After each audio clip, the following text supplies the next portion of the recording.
Everyone wants unlimited opportunities. Better relationships, a healthy body, a forgiving heart, a clear thinking mind, and enough money. If you all want these things, why can't you get them?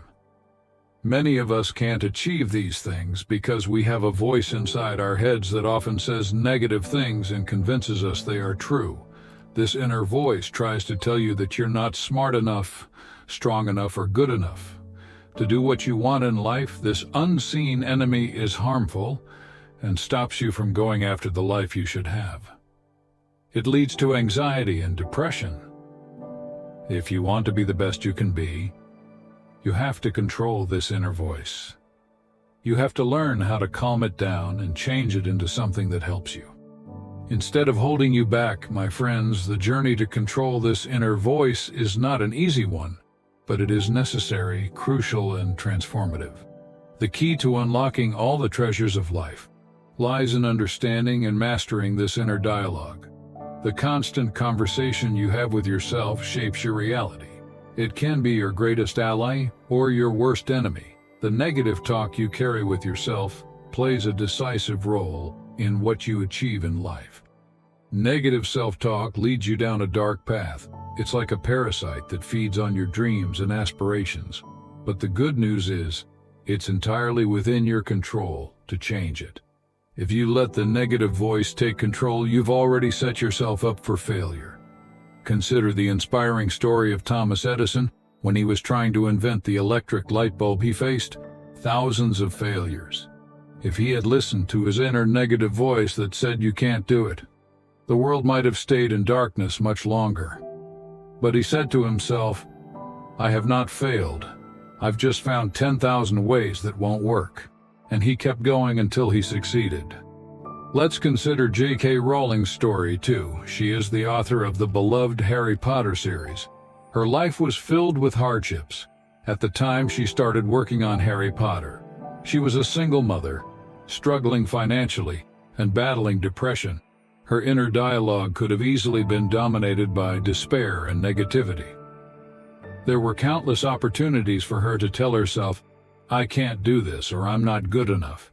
But she didn't. Instead, she devoted herself to her writing, spending every free moment on her story. Even after facing numerous rejections from publishers, she persevered. What if Rowling had given in to a negative inner dialogue? What if she had allowed the voice that said, "You'll never make it," to win? We might never have known the magical world of Harry Potter. Rowling's story teaches us that controlling our inner dialogue and maintaining self-belief can lead us to unimaginable success. In her words, anything's possible if you've got enough nerve, if you control your inner dialogue, if you tell yourself you can. Even when the world seems to say you can't, there's no limit to what you can achieve. Let's understand the types of negative self-talk and learn how to overcome them. Filtering this type of negative self-talk magnifies the negative aspects of a situation and filters out the positives. It's like wearing glasses that only let you see the shadows. For example, you receive feedback on a presentation. Though 9 out of 10 comments were positive, you focused solely on the one negative remark, thinking your presentation was terrible. Recognize the good in every situation, no matter how small. Personalizing when something goes wrong, do you automatically blame yourself?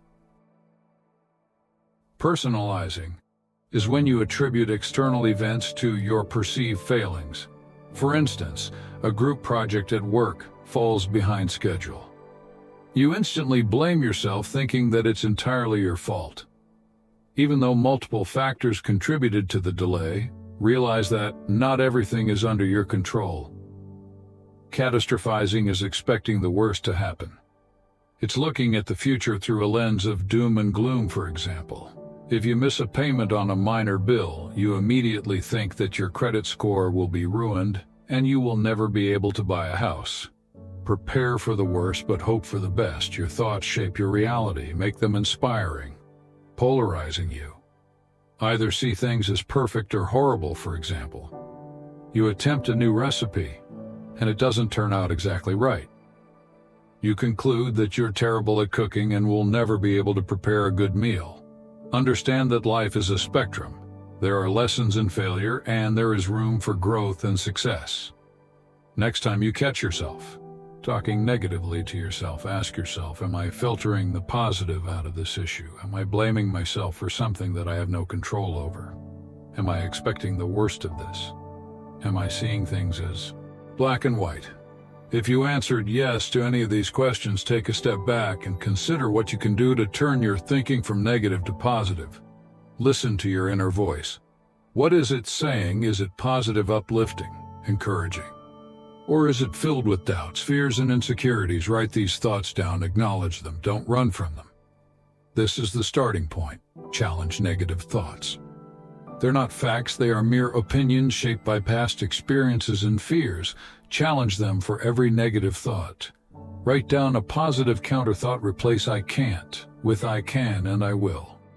Mia Yamanouchi once said, "The way you choose to think and speak about yourself is a choice. You may have spent your whole life talking about yourself in a negative way, but that doesn't mean you have to continue that path." Don't tell yourself anything you wouldn't say to your best friend.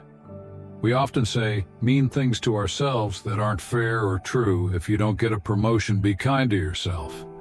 If you forget to take your car key, be nice to yourself. We all make mistakes. We are all imperfect and we all have bad days. But it does not make us bad people. If your friends call off a dinner plan, don't think it's because nobody wants to be with you. Don't take everything personally. Start seeing things in the right way. Your friends cancel dinner because they're busy, not because of anything to do with you. Kind to yourself and stop personalizing everything. Stop trying to be perfect. Leo Tolstoy said, "If you look for perfection, you'll never be content. If you try to be perfect, you'll end up failing." Because nobody can be perfect, don't aim for perfection, accept that it's okay to make mistakes. The most important thing is to make progress, not be perfect. If you always expect to be perfect, you'll let negative thoughts creep back into your mind. If you always want to be perfect, you might try to make everyone happy, and that's just not possible. If you argue with someone, you may keep thinking about it over and over, and that's not good for you. If you want to stop thinking negatively about yourself, stop trying to be perfect. If you keep comparing yourself to others, you're inviting negative thoughts back into your head. Don't do that.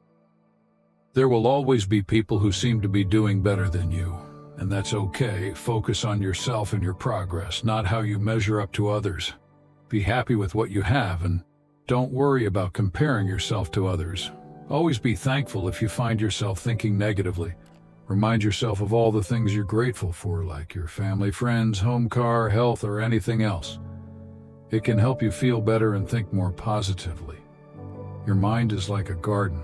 What you plant will grow. Start planting thoughts of positivity, strength, love, and courage. Practice mindfulness through meditation or simple breathing exercises. Present in the moment and let go of any negative thoughts that are holding you back. Surround yourself with positive people. Books, music, and experiences that nourish your soul and support your new mindset. Controlling your inner negative dialogue doesn't happen overnight. It takes practice and patience. Keep working on it.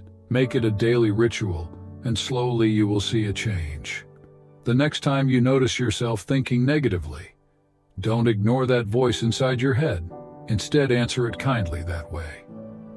You can be more understanding and forgiving of yourself. I hope you found today's lesson valuable. If you want to support what I'm doing, please share this with your loved ones and tell me your thoughts. May divine love always be with you.